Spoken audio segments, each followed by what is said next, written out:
Okay, so this is Transgender Boyer, and just for my first YouTube video, I wanted to show you all these different bows that I've made so far. Some I've made aren't in here because they failed after a while. This happens.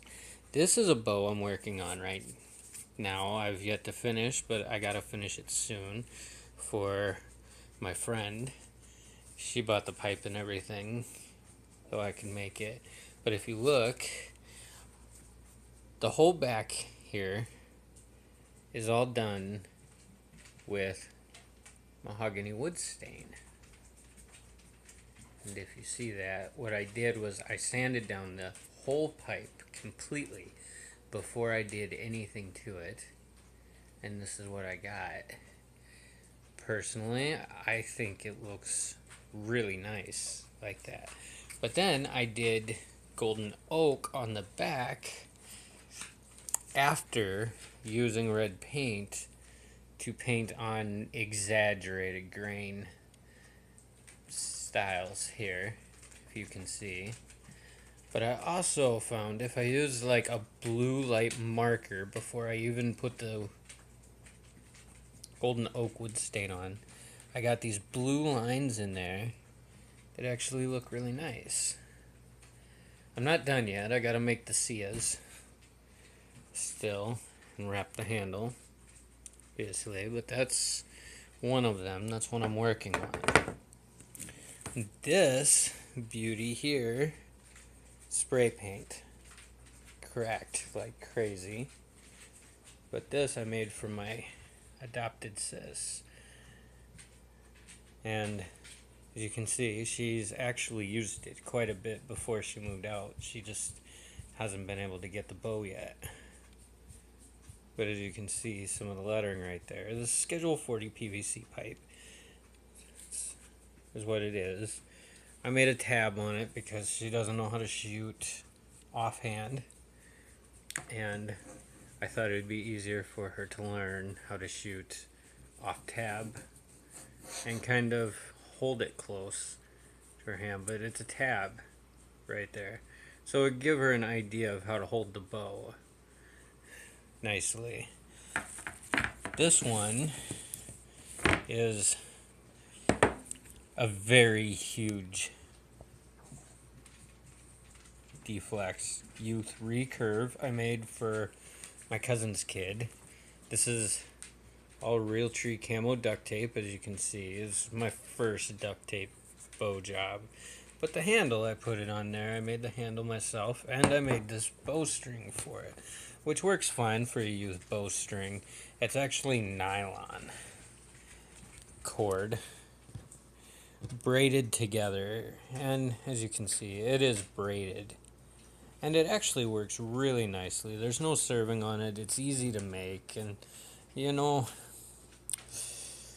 I'll probably put a serving on it just for purposes of professionality, I don't know, and functionality. This bow is really nice. One of the things I like about this one is that, you know, it's got this nice flex in there. It's really easy to string, you know, easy for a kid to learn how to shoot on. One of the problems I got with it is my arrow rest here.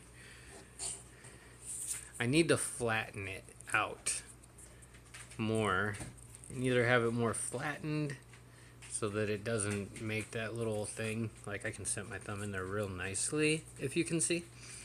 And so I'm probably going to remove the tape from it and heat it, and then make it so that curve actually goes up here, so it curves like this instead of curving like this.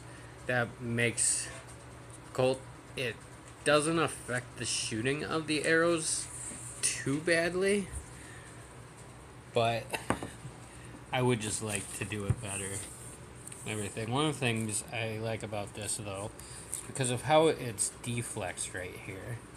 I could actually probably take this and then straighten it so that it straightens back out, and thus it'll up the poundage and bow for my cousin's kid, and he'll probably love that. So anyways, this is Transgender Boyer with a few bows I've made. Actually, before I go, let me show you this one. This one is my first recurve. It started out a lot just like this one. Problem is, I had it sitting by the back door, by my patio door, out onto my deck, and it gets really cold right there.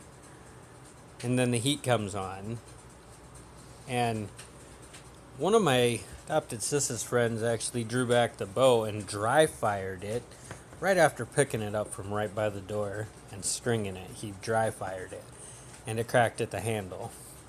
My fix for this was to take,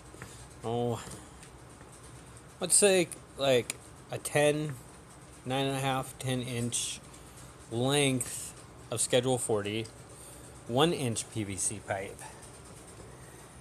And the original handle, broken, is right here. So that leaves for 5 inches, if it's 10 inches. I didn't measure it exactly. That leaves 5 inches for good handle length. You know, that's covering these limbs in here. This bow is really nice. It draws nicely. It's got a weight to it and everything. It has taken a little bit to relearn how to shoot it like this because I wasn't able to flex the handle in good. But that's okay. It does shoot really nicely. This is my small game bow. I actually hunt with it. Haven't got anything good yet. But, you know, I will. Oh, the other thing with it is that it does have these here that I put on. And this is actually, I made it kind of a takedown style, so I can take these out and everything. And, you know, just my first attempt. I wanted to see how it would work. This is my ongoing project bow / my hunting bow. I actually do use it. But this is actually done in the stain of golden oak too, all around it. And then the handle part is I like to call it a spot sand kind of technique. It's where you take it and you actually take like a little Dremel sander and then you just skip it across, and it'll give you this kind of old, pungy, patched wood look, which, you know, it's not too bad of a look. It's not the best look in the world, but it is a bit of a look, and I kind of like it, personally. But, you know, this bow is fully functional. Poundage, I actually haven't done anything on the poundage yet. But anyways, this video, I want to keep it under 10 minutes. It is my first video. So anyways, as I was saying, Transgender signing out. I hope you guys enjoy this video.